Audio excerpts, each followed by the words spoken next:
Harry Peterson, a retired war veteran, lived a quiet life in a modest but charming house that had been passed down to him from his parents. After returning home from his service with severe injuries that left him dependent on a wheelchair, Harry had put great effort into adapting his home to his new reality. One of the key changes he made was installing a sturdy wheelchair ramp at the front of the house. Unlike the typical metal or makeshift ramps you might see, Harry's was crafted from fine wood, carefully designed to blend with the overall aesthetic of his home. It wasn't just a practical addition, it was a statement of perseverance, a symbol of his independence, and a way to honor the memory of his parents, who had built the house decades ago. The neighborhood where Harry lived had always seemed like a peaceful and supportive community. Over the years, he had grown accustomed to the rhythm of life there, greeting his neighbors during his daily roll down the block, tending to the small garden that lined his driveway, and enjoying the occasional barbecue with some of the friendlier families nearby. Life wasn't perfect, but it was manageable. Harry valued the calm and stability his home provided after the chaos of his military years. Despite his injuries, Harry never saw himself as a victim. He approached life with the same discipline and determination that had carried him through his years of service. Every morning began with a routine. He would wheel himself outside, take in the fresh air, and inspect the garden he maintained with quiet pride. Maintaining his home gave him a sense of purpose, and he had put considerable effort into making it as welcoming and functional as possible. The ramp, which had been installed 2 years earlier, was one of the most important improvements. It allowed him to move in and out of the house without assistance, granting him a vital sense of autonomy. For 2 years, there had never been any complaints about the ramp.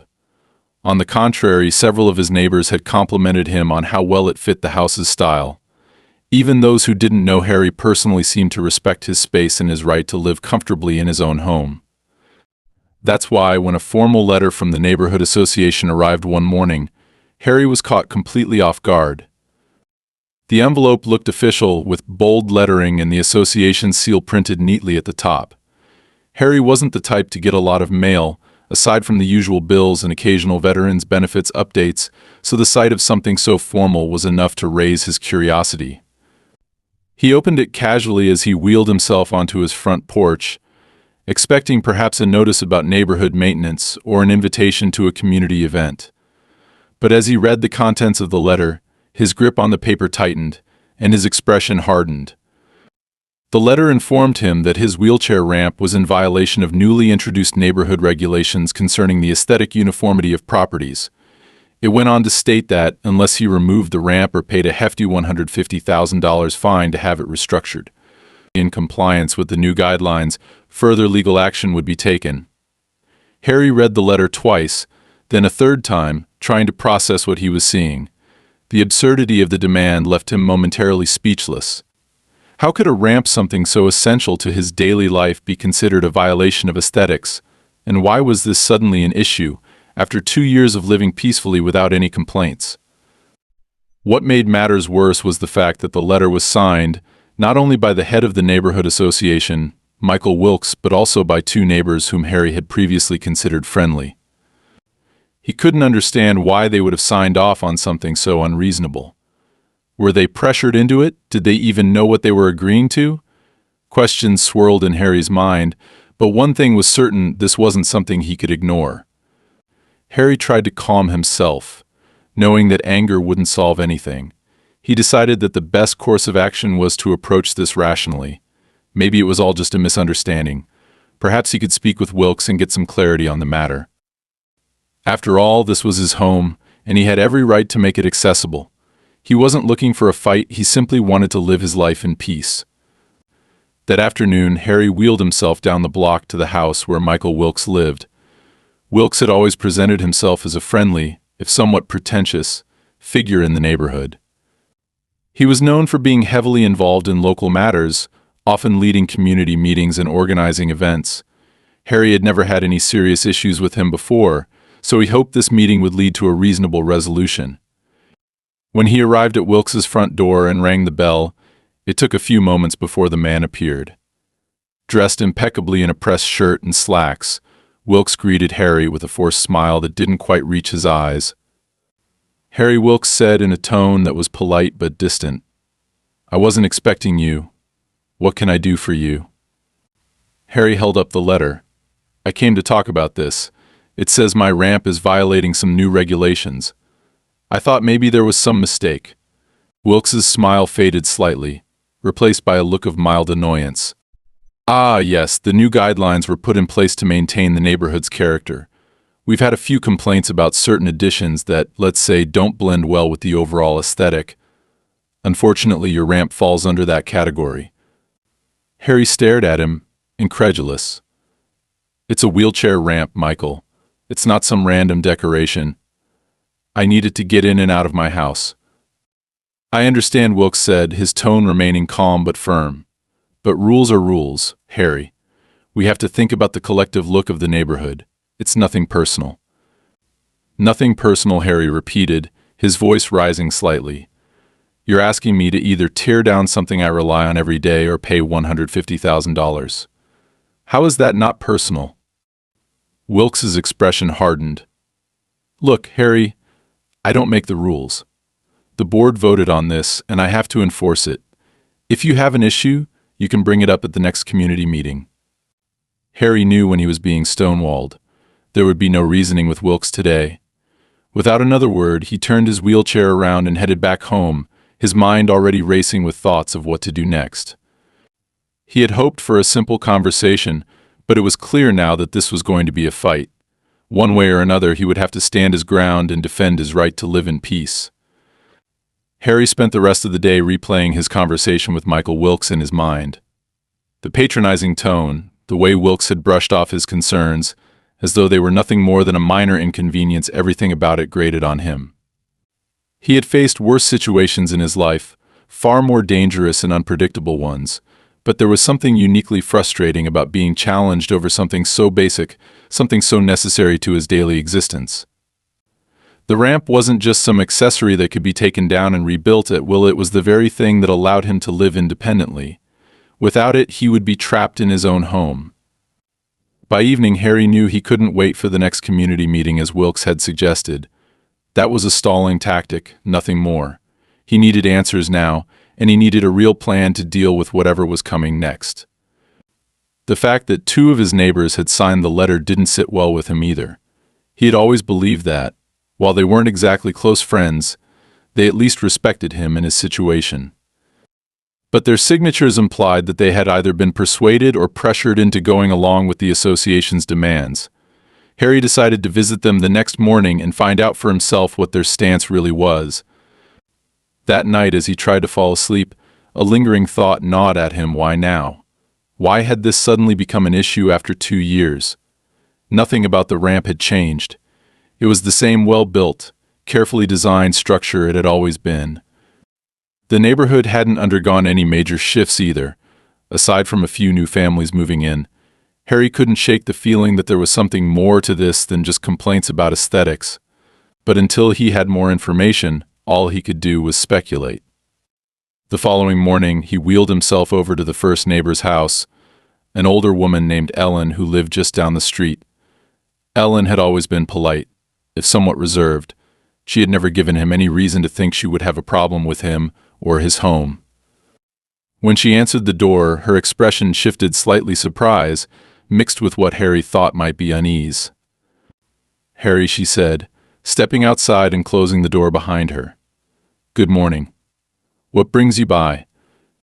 Harry held up the letter, keeping his tone as neutral as possible.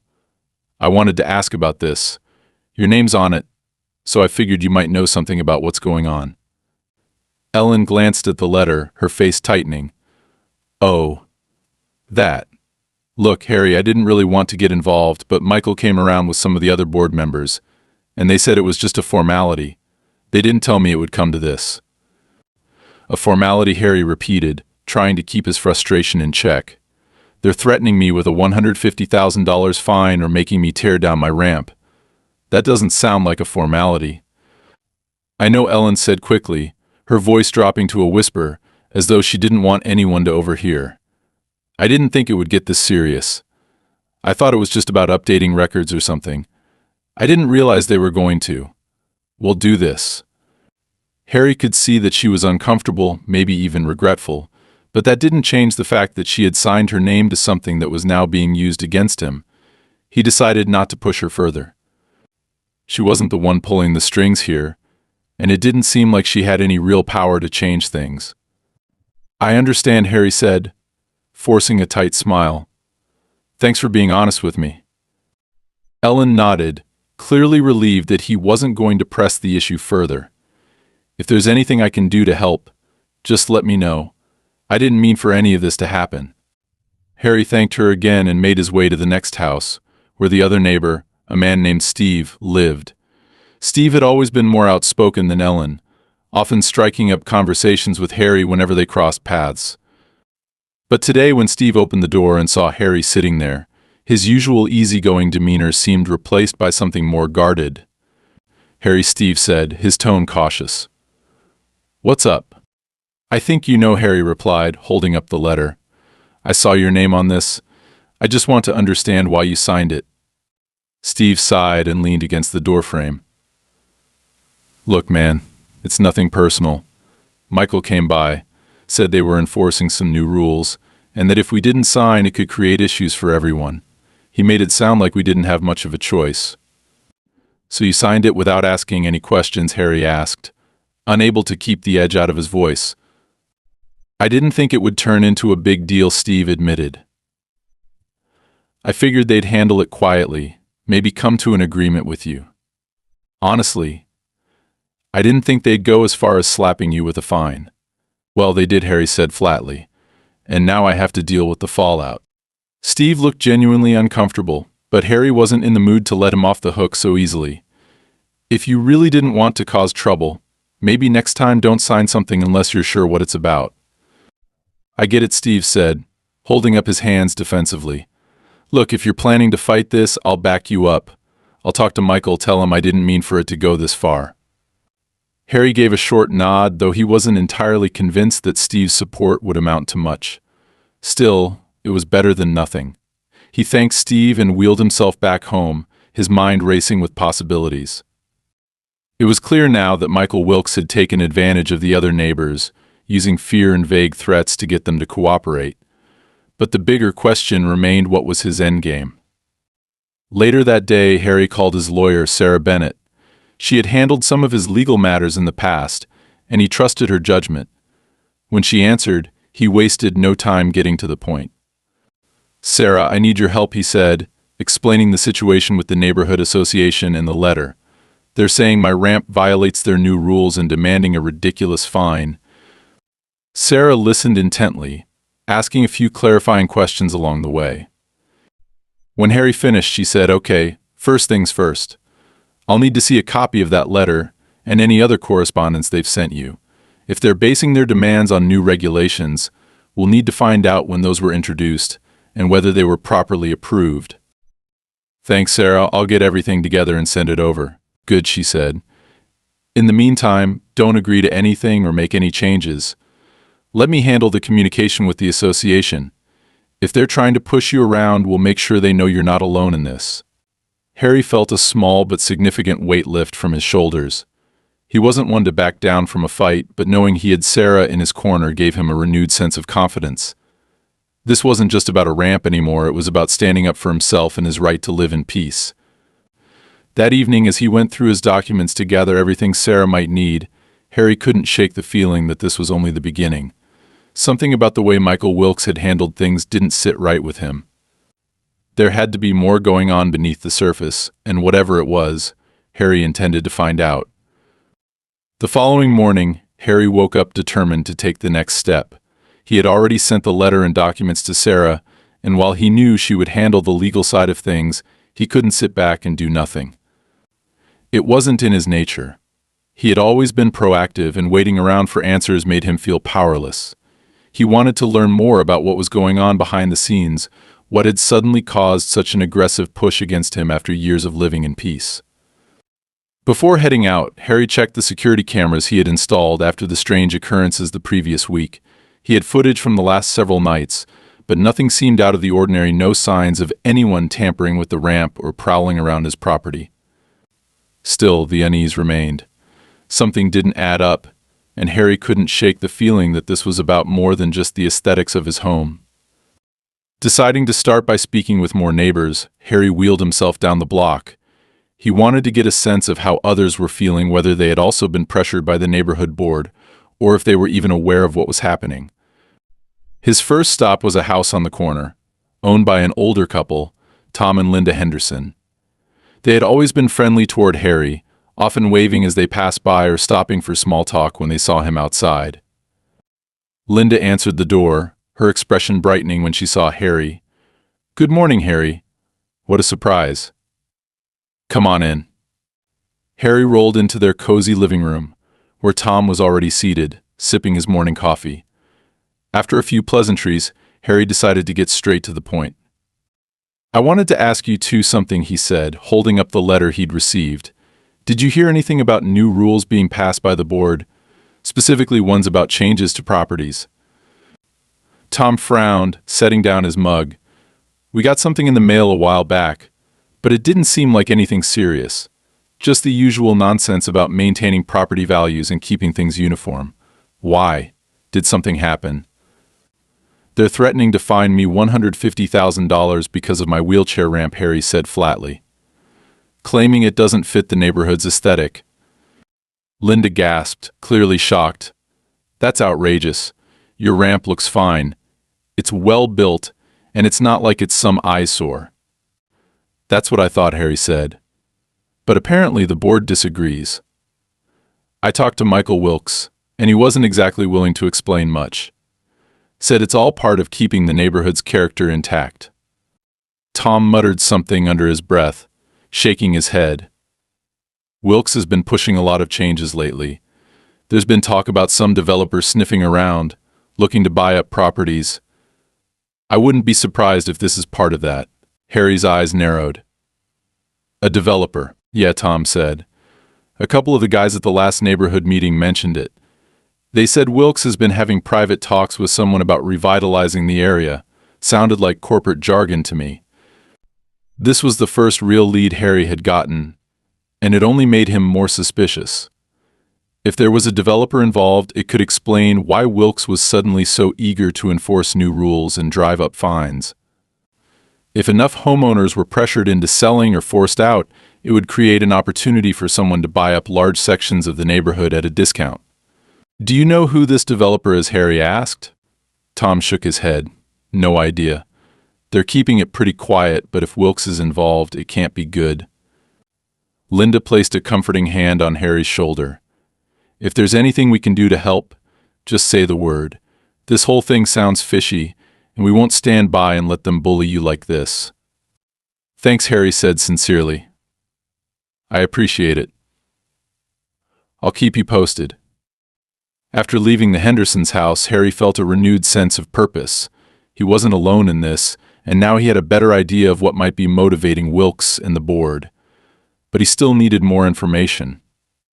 If Wilkes was working with a developer, there had to be some kind of paper trail, meeting notes, contracts, or even emails. And while he didn't have access to those things, he knew someone who might. Harry made his way to the house of a man named Greg Porter, a former board member who had resigned a few months earlier. Greg was known for being outspoken and had clashed with Wilkes on several occasions before stepping down. If anyone had inside information about what was happening, it would be him. Greg opened the door with a cautious look, but his expression softened when he saw Harry. "Hey Harry, what's going on?" "I need to talk to you about something," Harry said. "Mind if I come in?" Greg stepped aside, letting Harry enter. Once they were seated, Harry explained everything: the letter, the threat of fines, and what Tom had said about a possible developer being involved. Greg listened without interrupting, his expression growing more serious as the story unfolded. "That explains a lot," Greg said when Harry finished. "I knew Wilkes was up to something, but I didn't have proof. He's been pushing for stricter rules ever since he became head of the board, claiming it's about keeping the neighborhood exclusive. I thought it was just his usual power trip. But if there's a developer involved, it makes a lot more sense." "Do you know who the developer is?" Harry asked. Greg hesitated for a moment before answering. "There's a name I heard a couple of times: Bayside Ventures. They're known for buying up older neighborhoods, tearing down the houses and putting up luxury condos and townhomes, if they've got their sights set on this place. It would explain why Wilkes is suddenly cracking down on anything that doesn't fit his vision. Harry clenched his fists, anger rising in his chest. So this isn't about aesthetics at all. It's about making the neighborhood look more appealing to investors. Exactly, Greg said. And Wilkes is probably getting something out of it, maybe a payout or a promise of a cut, once the deals go through. Harry took a deep breath, trying to calm himself. Getting angry wouldn't solve anything. He needed to stay focused and keep gathering evidence. If he could prove that Wilkes was acting in bad faith and working with a developer, it would strengthen his case. Thanks, Greg. This helps a lot, Harry said. Do you have any old meeting notes or emails from when you were on the board? Anything that might show a connection to Bayside Ventures? Greg nodded. I might have some stuff. Let me dig around and see what I can find. If there's anything useful, I'll get it to you. Appreciate it, Harry said.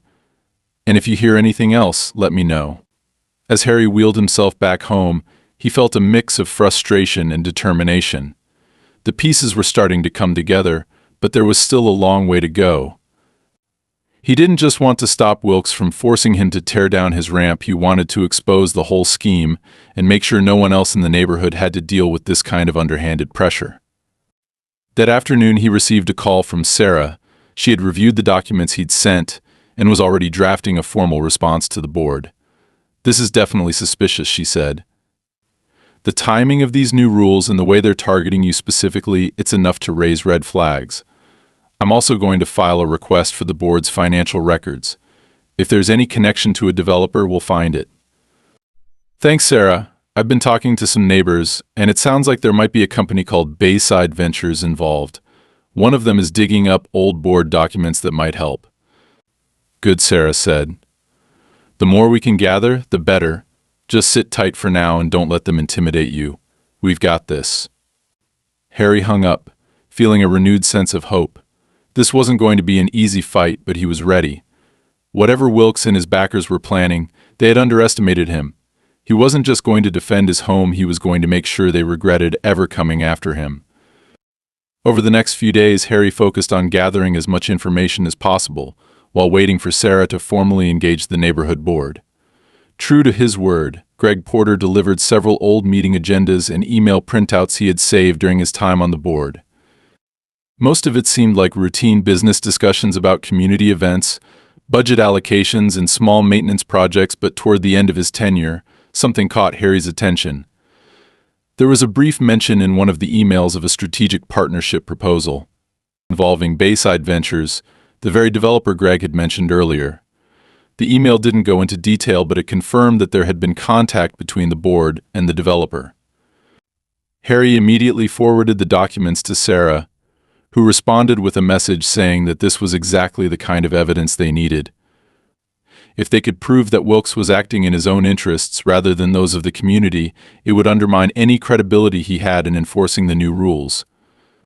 Sarah also suggested that Harry avoid any direct confrontations with Wilkes for the time being, as it was clear the board was aware that Harry wasn't backing down. The best move now was to build a solid case and hit them where it hurt legally.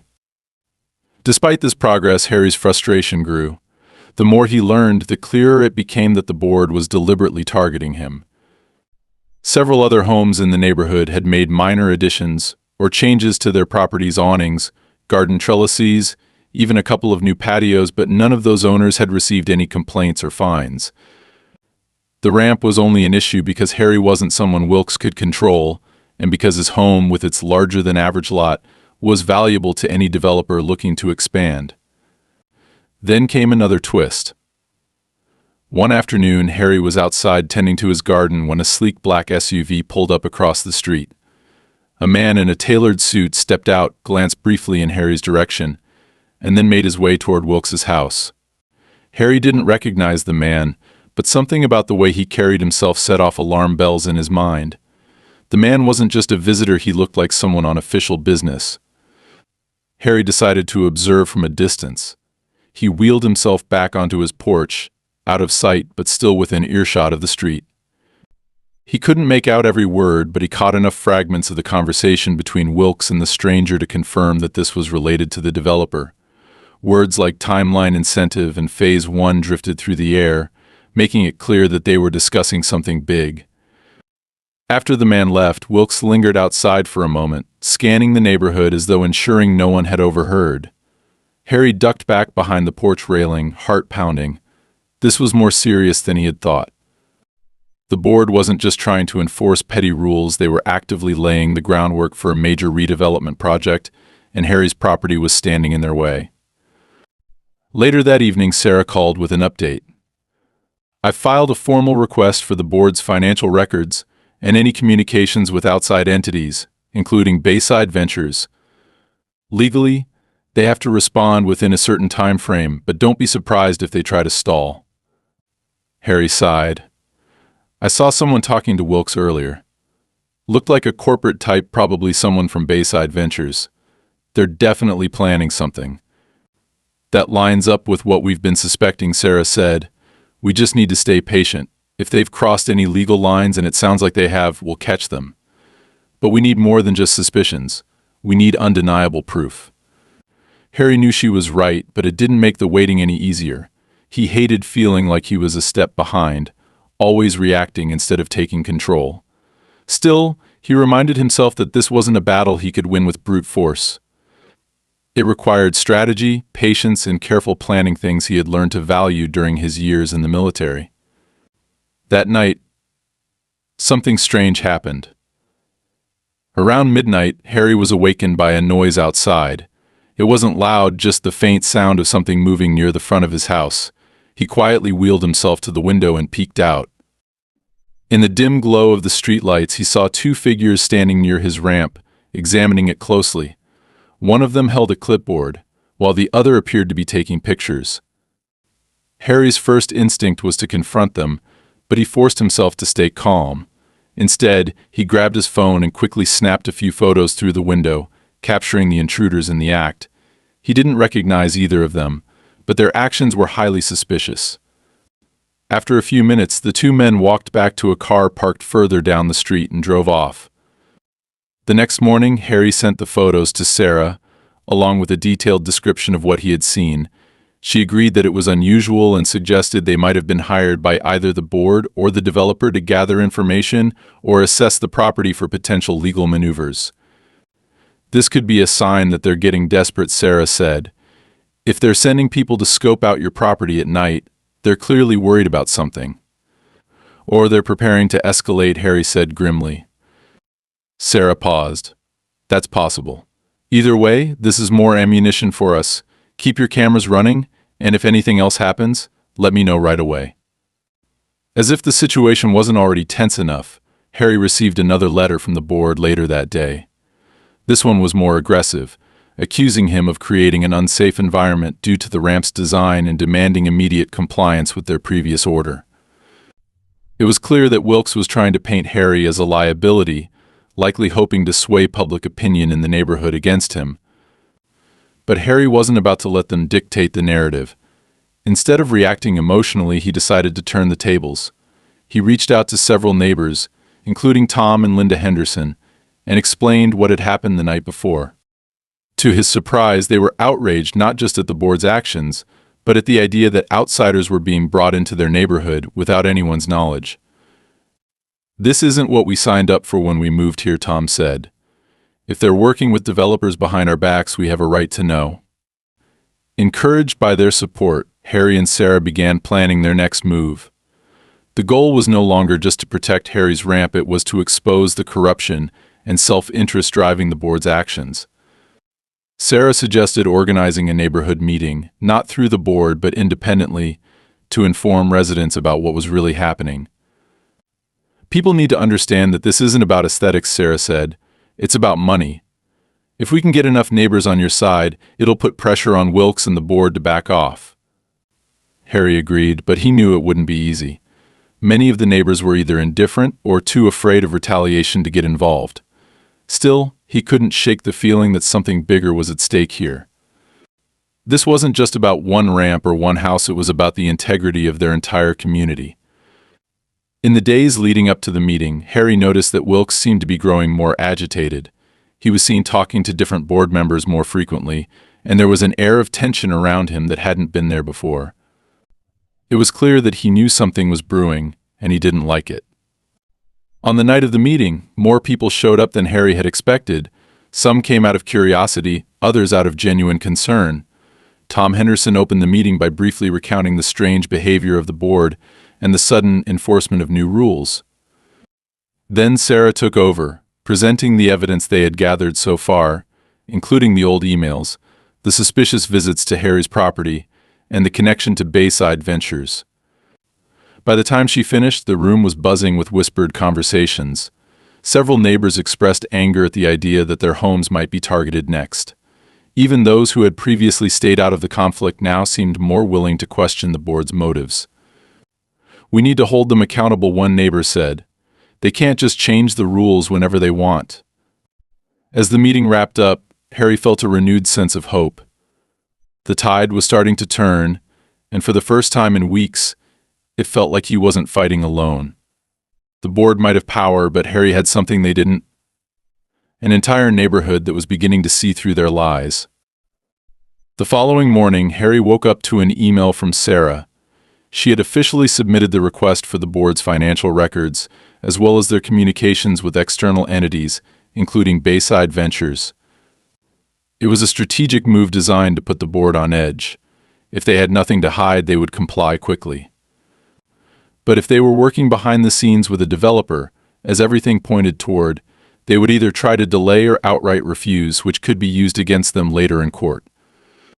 Sarah was confident that they were closing in, but Harry knew that the board wouldn't back down without a fight.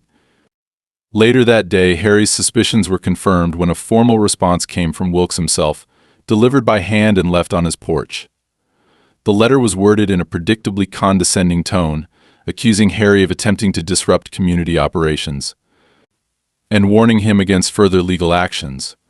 There was no mention of the financial records or the communications request. Instead, Wilkes doubled down on the previous accusations, once again demanding that Harry remove the ramp or pay the $150,000 fine. Harry read the letter twice, feeling a familiar surge of frustration. It was clear that Wilkes was trying to intimidate him into backing off, but Harry wasn't about to give him that satisfaction. He forwarded the letter to Sarah, who responded almost immediately. "This is a stalling tactic," she wrote. "They know they're on shaky ground, but they're hoping you'll get tired of fighting. Don't worry, I'll take care of it. For now, just keep documenting everything." Harry appreciated Sarah's reassurance, but the tension was beginning to wear on him. He knew this was about more than just a ramp. The board was trying to break him, to make him feel isolated and overwhelmed, so he would either give up or sell the house. But Harry had faced tougher battles before, and he wasn't going anywhere. That afternoon, as he was working in his garden, he noticed something strange. A group of men in orange vests had gathered near the edge of his property, setting up what looked like surveying equipment. Harry wheeled himself closer, calling out to them, "Hey, what's going on here?" One of the men turned, looking slightly uncomfortable. "Just conducting a routine survey," he said. "Nothing to worry about." "Who sent you?" Harry asked, his tone firm. "We're contracted by the neighborhood board," the man replied after a brief hesitation. "It's standard procedure." Harry didn't buy that for a second. He knew that surveys like this were often conducted before a property was sold or redeveloped. The fact that they were doing this without informing him in advance was suspicious at best. He took out his phone and snapped several photos of the men and their equipment, making sure to document the date and time. As soon as they left, Harry called Sarah to let her know what had happened. She was immediately concerned. "They're probably trying to redraw property boundaries," she said. "If they can claim that part of your ramp is on community land, they'll have a stronger case against you. I'll file a formal complaint to stop any unauthorized surveys, but this means they're getting desperate." Harry thanked her, but the encounter left him uneasy. He had always believed that his property was secure, that the boundaries were clear and uncontested. The idea that the board might try to manipulate those boundaries to strengthen their position made him realize just how far they were willing to go. That evening, Harry received an unexpected visit from Greg Porter. Greg looked tense, glancing over his shoulder, as though making sure he wasn't being followed. "Mind if I come in?" he asked quietly. Harry nodded, wheeling himself back to make room. Once inside, Greg wasted no time getting to the point. "I overheard something at the coffee shop this morning," he said. "Wilkes was talking to one of the other board members, and it sounds like they're planning to call an emergency community meeting. They're going to try to spin this whole thing against you, make it seem like you're the problem." Harry sighed. "Of course they are. Let me guess, they'll claim I'm causing unnecessary drama and disrupting the neighborhood," pretty much Greg said. "But that's not all. I heard something about them trying to push a vote to change the bylaws, which would give them even more authority over individual properties. If they pull it off, it'll make it harder for anyone to fight back in the future." This was exactly what Harry had feared. The board wasn't just targeting him, they were trying to consolidate power to make sure no one else could challenge them. If they succeeded, it wouldn't matter whether Harry won his personal battle, the board would have the means to go after anyone who didn't fall in line. "I won't let that happen," Harry said firmly. "If they want to hold a meeting, fine. I'll be there, and I'll make sure everyone knows what they're really up to." Greg hesitated. "Are you sure that's a good idea? They'll try to make you look bad." "Let them try," Harry said. "I've got nothing to hide. Besides, if we don't show up and challenge them, they'll just push their agenda through without anyone questioning it." Greg nodded reluctantly. "All right, I'll spread the word to a few of the neighbors who are on your side. Maybe if enough people show up, we can stop this." The next day, flyers were posted around the neighborhood, announcing the emergency meeting. It was scheduled for the following evening, giving Harry and Sarah little time to prepare. Still, they worked tirelessly to gather everything they needed: copies of the old emails, photos of the late-night visitors, and the survey crew from the day before. When the evening of the meeting arrived, Harry wheeled himself into the community center, flanked by Sarah and Greg. The room was already half full, with neighbors seated in rows of folding chairs. Wilkes stood at the front, speaking in a smooth, practiced tone about the importance of maintaining order and protecting the character of the neighborhood. Harry waited patiently, letting Wilkes finish his speech before raising his hand. "I have a few questions," he said loudly, drawing everyone's attention. Wilkes's smile faltered slightly, but he quickly recovered. "Of course, Harry, go ahead." Harry didn't waste time. "Why was a survey crew sent to my property without my knowledge or consent? And why are there records of contact between this board and a developer called Bayside Ventures?" Murmurs rippled through the room as Harry's questions hung in the air. Wilkes tried to dismiss them, claiming the survey was standard procedure and that any contact with Bayside Ventures was purely exploratory. But Harry wasn't finished. "I have photos, emails, and witnesses who can confirm that this board has been working behind the scenes to push through changes that benefit developers, not residents.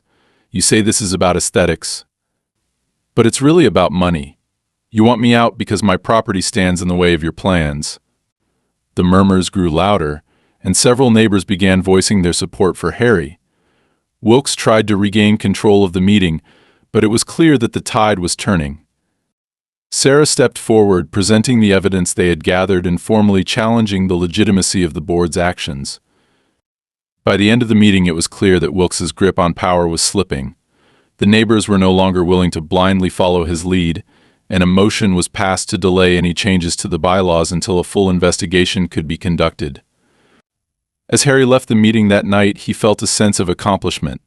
The fight wasn't over, but they had won an important battle. Wilkes and the board had tried to intimidate him, to isolate him, but he had stood his ground, and now, for the first time, it felt like the community was truly on his side. The morning after the contentious community meeting, Harry woke up feeling both exhausted and determined. Though he had managed to turn the tide of public opinion, he knew that Wilkes and the rest of the board wouldn't back down so easily. They had too much at stake. Bayside Ventures wasn't going to walk away from a lucrative redevelopment opportunity without putting up a fight, and Harry suspected that Wilkes had personal incentives tied to the deal. Still, the support from his neighbors the previous night had given him a renewed sense of hope. He wasn't fighting this battle alone anymore. Later that day, Sarah called with an update. I just got a response to our records request, she said, her tone serious. As expected, they didn't hand over everything, but what they did send confirms what we already suspected. There are clear signs of financial dealings between Wilkes and Bayside Ventures. It's not a full contract, but there's enough correspondence to show that they've been negotiating for months. That's something we can use, right? Harry asked. Absolutely. I'm preparing a formal complaint to file with the local zoning commission, if they find any irregularities in how the board has been conducting business. It could invalidate the new rules they've been trying to enforce. But that's not all.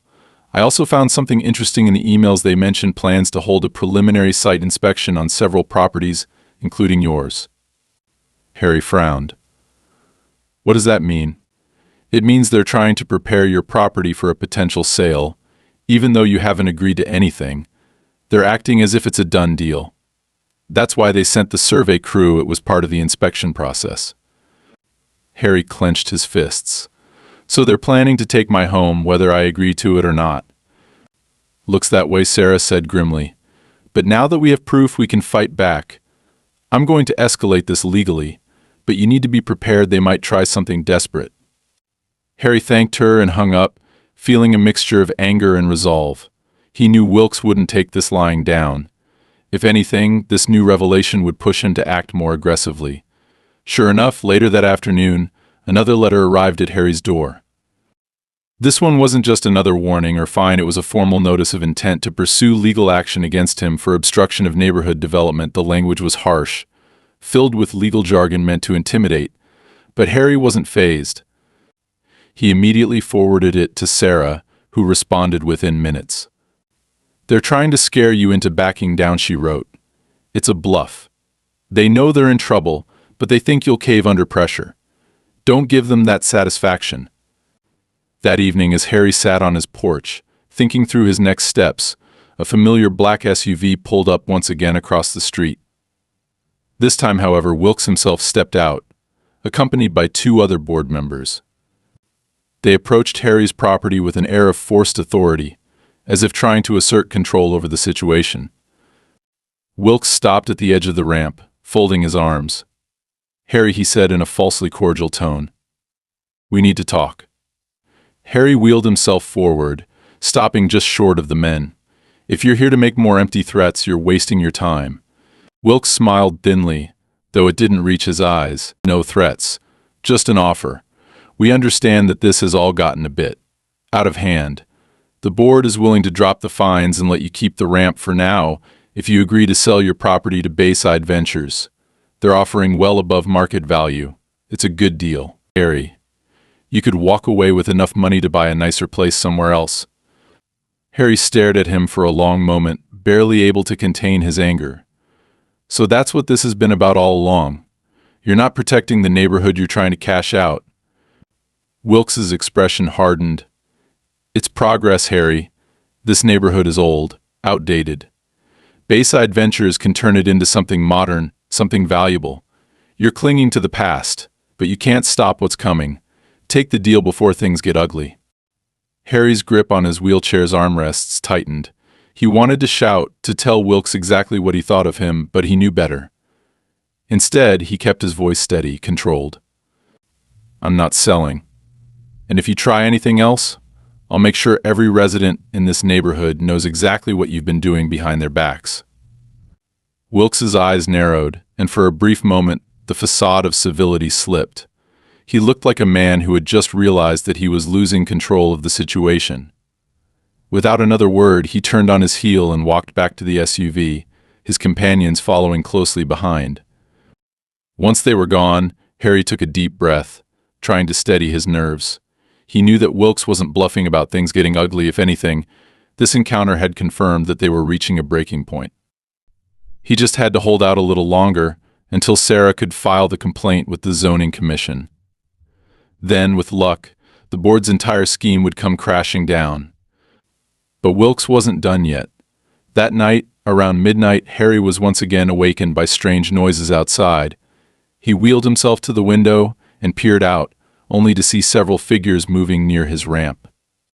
This time, they weren't just inspecting it, they were actively trying to dismantle it. Harry didn't hesitate. He grabbed his phone and called the police, reporting the attempted vandalism. Then he turned on all the exterior lights, flooding the yard with brightness. The intruders froze for a moment before scattering, disappearing into the darkness before the police arrived. When the officers got there, Harry explained what had happened and showed them the footage from his security cameras. Though the intruders' faces were obscured, it was clear that they had come prepared with tools and equipment. The police promised to investigate, but Harry knew it was unlikely they would catch anyone. Still, the attempt to damage his ramp only strengthened his resolve. Wilkes was running out of options, and he was resorting to increasingly desperate measures. The next morning, Sarah called with good news. "I filed the complaint with the zoning commission," she said. "If they find any evidence of misconduct, which I'm sure they will, it could result in serious penalties for the board and possibly even legal action. Wilkes won't be able to keep this quiet for much longer." Harry smiled for the first time in days. Good. It's about time someone held them accountable. As he hung up, he felt a sense of relief. The end was in sight. He still had to be careful. Wilkes might have a few more tricks up his sleeve, but for the first time since this whole ordeal began, Harry felt like victory was within reach. He had fought hard to protect his home, and soon, with Sarah's help, he would finally put an end to the board's corruption. In the days following Sarah's formal complaint to the zoning commission, the atmosphere in the neighborhood shifted dramatically. The board, which had once operated with quiet authority, now found itself under intense scrutiny. Word of the complaint spread quickly among the residents, and many who had previously stayed silent began speaking out. Rumors of backroom deals with Bayside Ventures and Wilkes's personal involvement in the redevelopment plan became the talk of the neighborhood. People started asking questions Wilkes couldn't afford to answer. Harry, meanwhile, focused on maintaining his routine, though he remained on high alert. He knew that until the investigation was complete, the board might still try something drastic, but for now things had quieted down. The attempted vandalism of his ramp had only backfired, further galvanizing support for him among his neighbors. Tom and Linda Henderson, along with Greg Porter, had taken it upon themselves to organize a small neighborhood watch group to keep an eye out for any suspicious activity. It was a simple gesture, but it meant a lot to Harry. He no longer felt like he was fighting this battle alone. A week later, Sarah called with the news Harry had been waiting for. The zoning commission just issued their preliminary findings, she said. And it's not looking good for Wilkes. They found evidence of procedural violations and undisclosed financial interests. It's enough to force an audit of the board's activities over the past 2 years.